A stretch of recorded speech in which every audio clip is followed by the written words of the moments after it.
로마서를 살아가는 사람들은 로마서를 성경의 단지와 같다 말합니다. 성경에서 가장 중요한 성경이 로마서라는 말입니다. 그리고 로마서 8장을 그 단지 중에 다이아몬드라 부릅니다. 그만큼 로마서 8장이 성경의 핵심 중에 핵심이라 생각하는 사람들이 많다는 말입니다. 로마서 2장, 3장, 4장에서는 사도 바울이 이신칭의에 대해서 말해주고 있습니다. 우리가 오직 믿음으로 구원을 얻는다는 교리에 대해 말해주고 있습니다. 우리가 죄인인데 그 죄로 인해서 죽을 수밖에 없는데 하나님께서 우리를 의롭다 칭해 주신 겁니다. 우리를 볼 때 죄가 없다 하나님께서 선언해 주신 겁니다. 5장에서는 우리가 이 이신칭의가 있기 때문에 하나님과 화목할 수 있다는 겁니다. 하나님께서 우리를 죄 없다 봐주시기 때문에 이제 하나님과 우리가 화목할 수 있는 사람이 되었습니다. 6장의 사도 바울은 예수 그리스도를 믿는 사람들은 예수 그리스도를 믿을 때 예수님과 연합되어서 예수님과 하나가 되었기 때문에 죄에 대해서 죽었고 죄가 지금 죽었기 때문에 그 죄로부터 우리가 해방이 되었다는 것들에 대해서 말해주고 있습니다.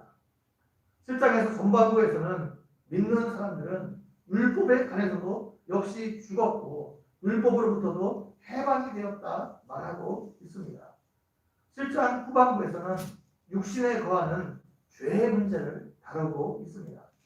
우리가 예수님을 믿고 구원을 받았지만 선을 행하고자 하는 의지가 내 안에 있지만 여전히 악이 나와 함께 있다는 것입니다. 여전히 우리 육신 안에 우리 부패한 육신 안에 죄성이 있고 연약함이 있기 때문에 우리가 이 땅을 살아가면서 죄를 지을 수밖에 없다는 겁니다. 그래서 우리 안에 끊임없는 갈등이 있다는 거예요. 하나님을 믿는 우리 속사람이 세워졌기 때문에 하나님의 뜻을 행하고자 하는 마음, 또 하나님이 원하는 일을 하고자 하는 그런 마음, 속사람이 그런 마음을 원하지만 우리 육신 안에 여전히 죄성이 있어서 우리를 끊임없이 죄로 이끌고 가려고 한다는 겁니다. 그래서 우리 안에 끊임없는 갈등이 있다는 것입니다. 나는 이미 믿음으로 의롭다함을 받았고 하나님과 화평한 존재가 되었습니다. 교리적으로는 그렇게 되었다는 것을 우리가 믿고 있고 알고 있는데 실제로 나를 보니까 내 자신을 살펴보니까 여전히 악이 함께 나와 있다는 겁니다. 여전히 죄가 나와 함께 있다는 겁니다. 내 속사람은 하나님의 법을 즐거워하고 하나님의 은혜에 대해서 감사하고 하나님의 뜻대로 살기를 원하는데 내 지체 속에 다른 법이 있어서 내 마음의 법과 끊임없이 싸웁니다. 내 지체 속에 여전히 죄가 살아있다는 겁니다. 아직도 죄가 나를 사로잡아 있는 것을 우리가 실제적으로 느끼고 있다는 겁니다. 예수님을 믿는 우리에게 선을 행하고자 하는 마음, 하나님의 법을 즐거워하는 마음, 이것은 예수님을 믿고 새롭게 되는 사람, 거듭난 사람의 마음입니다. 그런데 거듭난 이후에 우리 마음속에 계속해서 갈등이 있고 싸움이 있습니다. 육신의 법과 우리 마음의 법이 계속해서 싸움하기 때문입니다. 그래서 그것 때문에 우리의 삶이 공고해질 수 있고 우리 마음이 공고하고 피곤해질 수 있습니다. 그래서 사도 바울이 나는 공고한 사람이나 그렇게 탄식하고 있는 겁니다. 우리가 많은 설교를 듣고 성경 공부를 하고 교회 와서 봉사를 하고 직분을 감당함에도 불구하고 내 속에 죄 때문에 어찌할 수 없는 인간의 한계가 있다는 겁니다.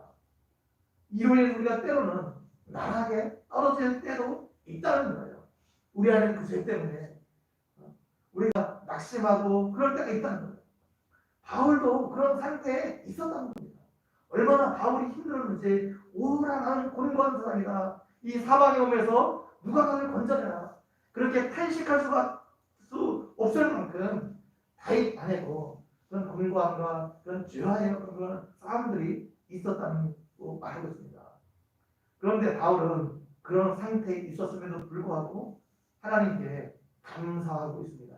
7장 마지막 절에서는 우리 주 예수 그리스도로 말미암아 하나님께 감사하리라, 감사하리로다 말하고 있습니다. 내 자신이 마음으로 하나님의 법을, 육신으로는 죄의 법을 섬기고 있음에도 불구하고 사도 바울 안에 감사함이 있었습니다. 그 이유에 대해서 사도 바울이 이제 오늘 8장 본문에서 설명해 주고 있습니다. 그 이유는 사도 바울이 음성을 들었기 때문에, 하나님의 음성을 들었는데 1절 같이 한번 읽어보도록 하겠습니다. 1절 시작. 그러므로 이제 그리스도 예수 안에 있는 자에게는 결코 정죄함이 없나니. 아멘. 예수님을 믿는 이후에도 우리 안에 여전히 연약함이 있습니다. 계속 제가 반복해서 말씀드린 대로 내 자신은 하나님의 법을 따르고 싶어요. 하나님 원하는 뜻을 행하고 싶습니다. 그런데 여전히 육신이 뭐예요? 죄의 법을 섬길 때가 있습니다. 이것이 우리 현실입니다. 내가 여전히 죄를 안 지으면 좋겠는데 죄를 지으며 살아가고 있다는 겁니다. 이 죄 때문에 너무나 괴로운데, 너무 힘들고 괴로워요. 그런데 죄를 짓고 있는 이런 나보다 더 확실한 실제가 있는데, 그것이 무엇이냐? 이런 나를 위해서 예수님이 죽으셨고 우리가 그 죄에 대해서 더 이상 정죄함을 받지 않는다는 겁니다. 예수 그리스도 안에 있는 자는 결코 정죄함이 없다 말하고 있습니다. 정죄라는 단어가 헬라어로 카타크리마라는 말인데 결정적 형벌에 처해지는 것을 말합니다. 우리가 죄를 해서 하나님의 저주를 받아 지옥 가는 형벌을 받지 않는다는 것을 말합니다. 우리가 하나님의 사랑에서 끊어지고 하나님의 자녀의 신분을 상실하지 않게 되는 것을 말합니다. 그냥 다시 말하면 우리가 구원에서 떨어지지 않는 것을 말합니다. 우리가 이 땅에서 죄를 지으며 살아가지만 그 죄에 대해서 너 그 죄 때문에 지옥 가야 돼. 너 그 죄 때문에 하나님의 사랑에서 끊어질 거야. 그렇게 정죄할 사람이 아무도 없다는 것입니다. 이 말은 우리가 이 땅에서 죄를 지으면 징계가 없다는 말이 아닙니다. 우리가 죄를 지으면 하나님의 징계를 받습니다. 하나님의 책망을 받습니다. 우리 죄에 대해서 하나님 징계하셔요. 내가 하나님의 자녀이기 때문에 자녀가 잘못된 길로 가면 아버지가 그를 책망하고 징계하는 것처럼 하나님이 우리를 징계를 하시지만, 그 죄에 대해서 돌이키도록 징계를 하시지만, 우리가 죄를 짓는다고 해서 부자관계가 끊어지는 것이 아니라는 말씀이에요. 여전히 하나님과 부자관계는 여전히 유효합니다. 정죄함이 없다는 것은 이런 부자관계가 끊어지지 않는다는 거예요. 하나님과 근본적인 관계가 우리가 변치 않는다는 것을 말합니다.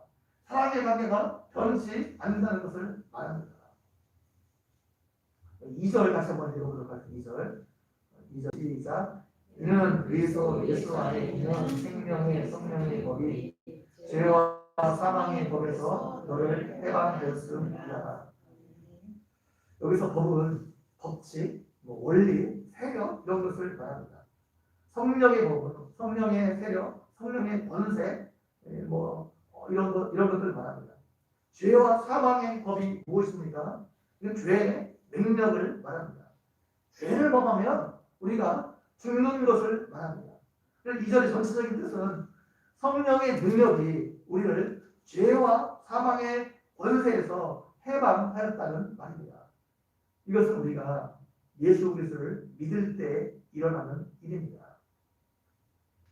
외교 관계에 있어서 취해 법권이라는 말이 있습니다. 우리나라에 있는 미국 대사관은 우리나라의 법의 적용을 받지 않습니다. 미국 대사관은 미국 법의 적용을 받습니다. 그래서 우리나라에서 미국 대사가 죄를 지었다고 해서 우리나라 법으로 미국 대사를 함부로 잡아갈 수 없습니다. 왜냐하면 치해 법권이 적용되기 때문입니다. 예수 그리스도 안에 있는 우리도 마찬가지라는 거예요. 우리에게는 죄와 사망의 법이 아닌 다른 법이 적용이 된다는 것을 말합니다. 죄와 사망의 법은 죄를 범하면 죽어야 합니다. 그런데 우리에게는 그 법이 적용되는 것이 아니라 다른 생명의 성령의 법이 적용된다는 겁니다. 세상 사람들은 모두 죄와 사망의 법을 적용받으며 살아가고 있습니다. 아무리 돈이 많고 명예를 얻고 성공한 사람도 이 땅에서 죄를 짓다가 그 죄 때문에 죽을 수밖에 없습니다. 죽을 수밖에 없습니다. 영원한 멸망 가운데 처할 수밖에 없습니다. 그런데 우리는 완전히 새로운 법인 생명의 성령의 법이 우리한테 적용이 된다는 겁니다. 우리에게는 어떻게 해요? 이 땅을 살아가면서 우리가 여전히 연약하기 때문에 죄를 지을 수밖에 없지만 더 이상 우리에게 정죄가 없고 아무도 우리를 유죄 판결을 내릴 수 없게 되었다는 것입니다. 우리는 예수 그리스도의 연합을 통해서 예수 그리스도의 대속으로 말미암아 그리스도 안에서 이제 죄와 그 사망의 법에서 그 세력에서 완전히 해방이 되었다는 것입니다. 그 해방되었다는 의미가 3절 4절에서 나오고 있는 3절 4절 다시 한번 읽어보도록 하겠습니다. 시작. 율법이 육신으로 말미암아 연약하여 할 수 없는 그것을 하나님은 하시나니 곧 죄로 말미암아 자기 아들을 죄 있는 육신의 모양으로 보내어 육신의 죄를 정하사 육신을 따르지 않고 그 영을 따라 행하는 우리에게 율법의 요구가 이루어지게 하여 하십니다. 아멘. 율법은 우리에게 그 율법을 지킬 것을 요구합니다. 그러나 우리는 육신의 연약함 때문에 그것을 지킬 수 없습니다. 지킬 능력이 우리에게는 없습니다. 이 땅에 살아가고 있는 어떠한 사람도 그 율법을 지킬 수 있는 사람은 아무도 없습니다. 그래서 그 율법은 뭐예요? 그것을 지키지 않으면, 그것을 지키지 않고 범죄하게 되면 그것 때문에 하나님의 심판을 받아야 됩니다. 그런데 하나님이 예수 그리스도의 십자가로 그 율법의 요구를 만족시키셨습니다. 율법을 범하는 그것을 말미암아 죽을 수밖에 없는데 예수님께서 십자가로 그 모든 것을 해결해 주셨다는 겁니다. 로마서 3장에서 5장까지는 죄인이 어떻게 하나님 앞에 의롭다함을 받을 수 있는가에 대한 그 근본적인 문제를 다루고 있습니다. 반면 로마서 7장 8장은 이미 예수님을 믿은 그리스도인이 아직도 우리 가운데 남아있는 그 육신의 연약함, 그 죄의 문제를 어떻게 우리가 해결하고 다룰 것인가에 대해서 말해주고 있습니다. 그 문제의 답은 둘 다 예수 그리스도의 십자가입니다. 예수님께서 십자가에 죽으신 것은 율법의 요구가 다 이루어지게 하기 위해서입니다. 율법이 우리에게 요구하는 건 거예요. 하라는 것과 하지 말라는 겁니다. 이것을 지키지 못할 때 저주가 임합니다. 우리의 육신의 연약한 문제도 뭐예요? 연약함의 문제도 예수님이 십자가에서 단번에 해결해 주셨다는 겁니다. 예수를 믿고 난 이후 죄의 문제도 십자가에서 예수님께서 다 해결해 주셨다는 겁니다. 그래서 이 사실을 깨닫는 것이 중요한데 예수님을 믿고 난 이후 우리의 육신의 연약함으로 우리 안에 여전히 죄성이 남아있기 때문에 짓는 죄에 대해서도 예수님께서 이미 십자가에서 다 해결해 주셨다는 겁니다. 더 이상 예수님을 믿고 난 이후에 짓는 죄 때문에 우리가 갈등할 필요가 없다는 겁니다. 어떤 사람은 성령의 충만을 입으면 우리의 육신의 연약함을 해결하고 이 땅에서 죄를 전혀 짓지 않고 완전히 성결한 삶을 살 수 있다고 믿는 사람들이 있습니다. 어떤 그런 교단도 있습니다. 완전 성결을 주장하는 있지만은 그런데 성경은 그런 말을 하고 있지 않는 것 같습니다. 그래서 오월하는 공부한 사람이거나 이것이 예수님을 믿기 믿은지 이것을 보는 관점에 따라 틀릴 수 있는데 근데 로마서 전체적인 어떤 것을 보게 되면 우리가 완전 성결할 수 있다. 사도 바울이 그것을 말하고 있지는 않는 것 같습니다. 여전히 우리 안에 연약함이 있고 그것 때문에 우리가 죄를 지을 수밖에 없다는 거예요. 그런데 어떤 사람들은 성령 충만이 오면 우리의 연약함을 완전히 해결하고 완전히 성결한 삶을 살 수 있다고 생각하고 열심히 기도하고 노력하다가 그래도 안 되잖아요. 여전히 죄를 지을 수밖에 없거든요. 그러면 어떻게 해요? 더 큰 좌절과 더 큰 실망에 빠지는 경우가 있는 것들을 종종 보게 됩니다.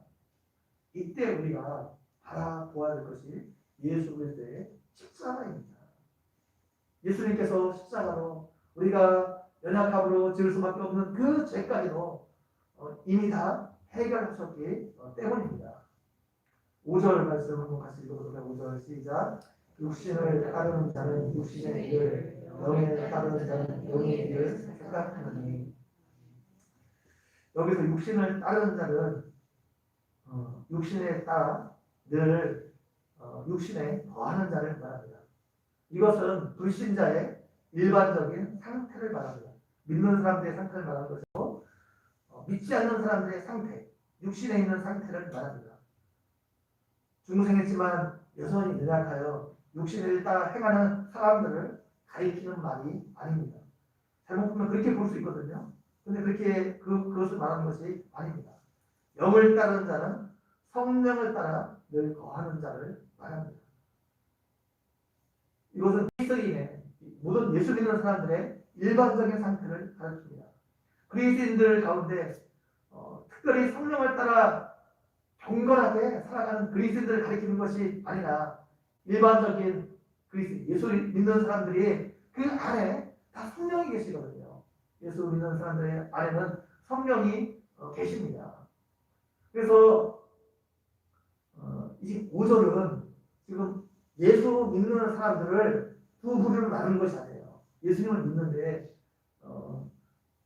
우리가 육신의 연약함으로 죄를 짓고 있는 상태, 한 상태는 성령 충만한 가운데 살고 있는 상태, 그것을 말하는 것이 아니라 5절은 예수 믿지 않은 불신자와 예수님을 믿는 사람들의 일반적인 그런 상태에 대해서 말해주고 있는 겁니다.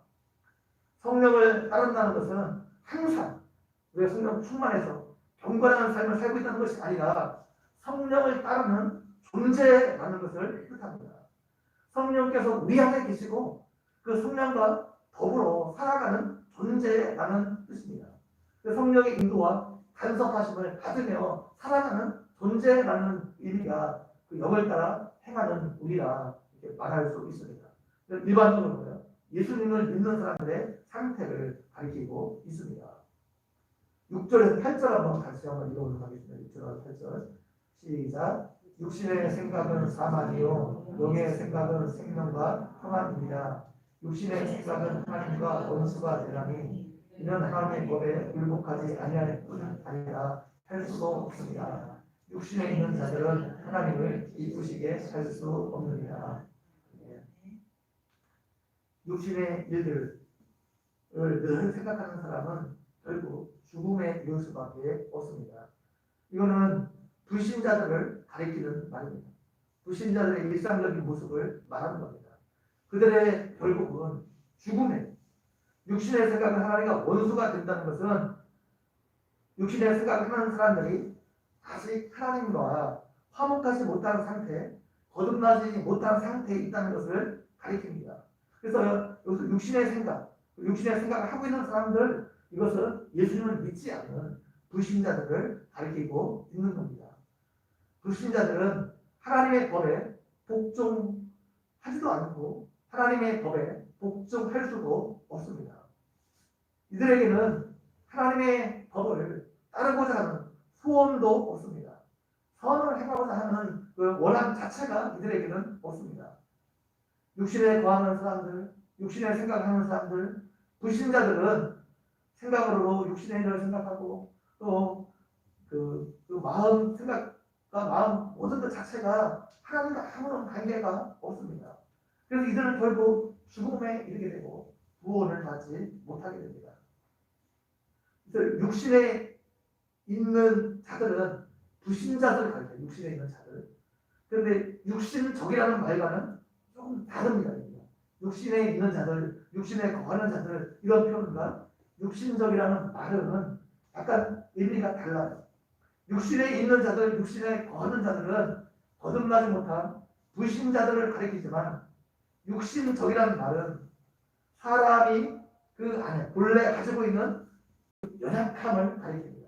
부패한 어떤 죄성을 가진 인간성을 가리키는 말입니다. 우리가 예수님을 믿기 전이나 후에나 우리 안에 여전히 연약한 모습이 있습니다. 우리 육신 안에 여전히 죄성이 있습니다. 육신적이라는 말은 이런 인간의 연약한 본질적인 속성을 말하는 육신적. 우리가 예수님을 믿은 이후에도 하나님의 법을 행하기를 원하지만 이루지 못하는 어떤 그런 모습을 가리킬 때 어떤 육신적이라 이렇게 말할 수 있습니다. 그런데 여기서 육신 안에 거한다는 것은 불신자들을 가리키는 말이에요.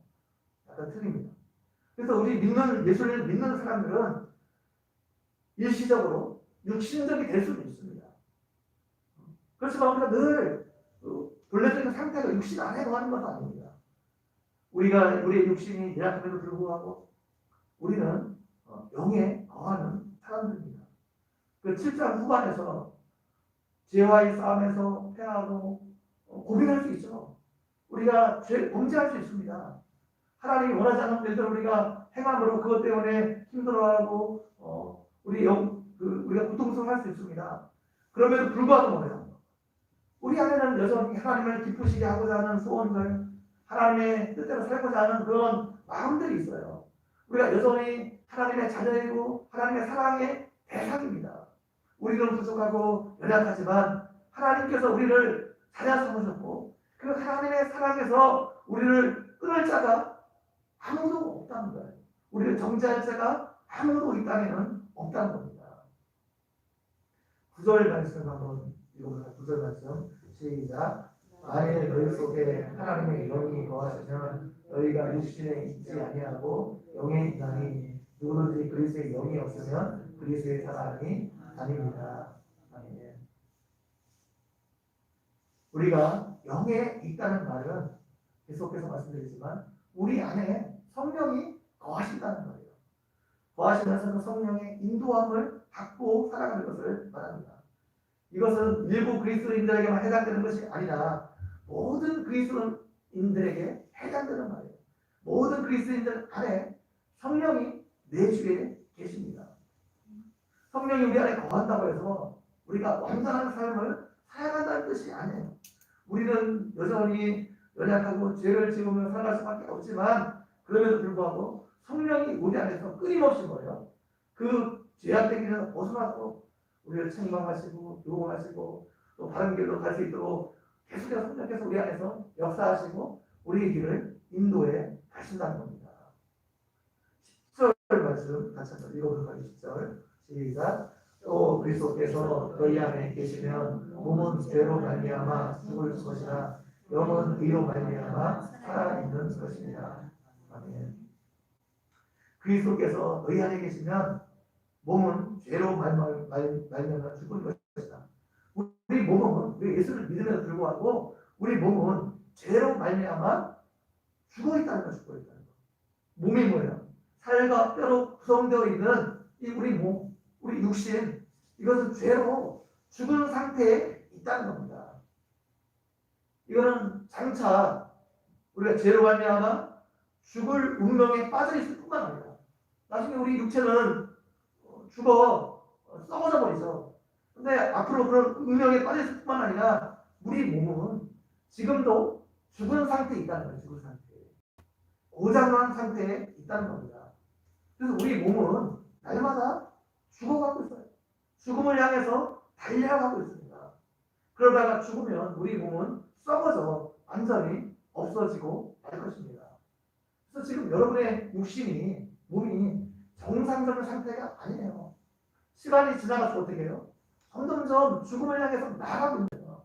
여러분 시간이 지나고 나이가 먹어갈수록 여러분 육신은 더 좋아지지 않습니다. 여러분이 아무리 운동하고 뭐 좋은 걸 먹고 그래도 이것은 막을 수가 없어요. 왜? 우리 몸이 죽은 상태에 있기 때문에 계속해서 죽음을 향해 나아가고 있고 결국 죽을 것입니다. 그러나 우리 영혼은 뭐예요? 영혼은 천국에 들어갈 것입니다. 그러나 우리 몸은 지금 우리가 현재 입고 있는 이 몸은 이 몸을 입고는 천국에 들어갈 수 없습니다. 이것은 로마서 7장에 우리 육신의 연약함과 밀접한 관련이 있습니다. 우리 몸은 죄의 영향을 받아서 부패한 가운데 있습니다. 그래서 그 죄성이 있고 부패한 가운데 있기 때문에 우리 영혼의 원함, 우리 속사람의 원함을 제대로 실행하지 못하는 가운데 있어요. 우리가 하나님의 뜻을 살기를 원하지만은 계속해서 우리 육신이 그것을 방해하고 있다는 겁니다. 그 원함은 있으나, 우리 마음의 원함은 있으나 실제 행함이 없는 상태가 발생할 수 있다는 것입니다. 이것을 예수님을 믿기 전이나 믿은 후나 우리의 몸이 본질적으로 부패하고 죄성을 갖고 있는 것은 변함이 없다는 겁니다. 그래서 이것을 우리 몸이 죽은 상태에 있다, 지금 10절에서 이렇게 표현하고 있는 겁니다. 우리 몸은 지금 죽은 것이다, 죽은 상태에 있다는 겁니다. 그러니까 영은 의로 말미암아 살아있는 것입니다 말하는 것입니다.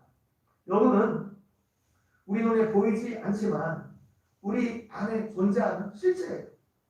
우리 몸만 이렇게 육신의 몸만 실체하는 것이 아니라 우리 영도 실체합니다. 우리가 죽으면 우리 몸은 소멸되지만 우리 영은 소멸되지 않습니다. 그렇기 때문에 영은 인간의 참된 실체라 말할 수 있습니다. 의는 예수 그리스도께서 십자가에서 이루신 의를 말합니다. 우리가 예수를 믿을 때 우리의 영은 예수 그리스도의 속죄로 말미암아 의롭다함을 받는 즉시 살아나서 하나님께 반응하는 존재가 되는 것입니다. 우리가 예수를 믿을 때 우리의 죄가 용서함 받음으로 우리의 영은 즉각 살아나서 어떻게 해요? 하나님을 아버지라 부를 수 있게 되었습니다. 죄악된 세상을 살아가던 우리 영이 하나님을 사랑하며 하나님의 말씀을 사모하며 하나님의 뜻을 행하기를 원하게 되는 겁니다. 이제 죄를 미워하고 선을 행하기를 원한다는 겁니다. 우리 영이 그렇게 된다는 겁니다. 10절 말씀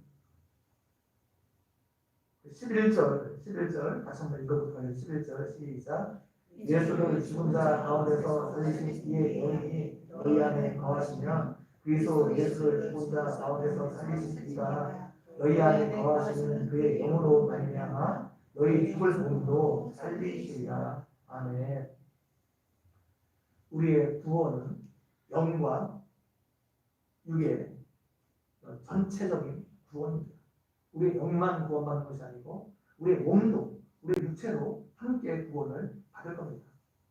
그런데 구원의 1차적인 의미는 예수 그리스도께서 십자가에서 우리의 죄를 죽으심으로 우리의 죄의 문제를 해결받고 하나님의 자녀가 되는 겁니다. 우리가 하나님의 자녀가 되었지만 우리의 몸의 구속은 아직 실현되지 않았습니다. 아까 10절에 말한 대로 우리의 몸은 여전히 죽은 상태에 있는 겁니다.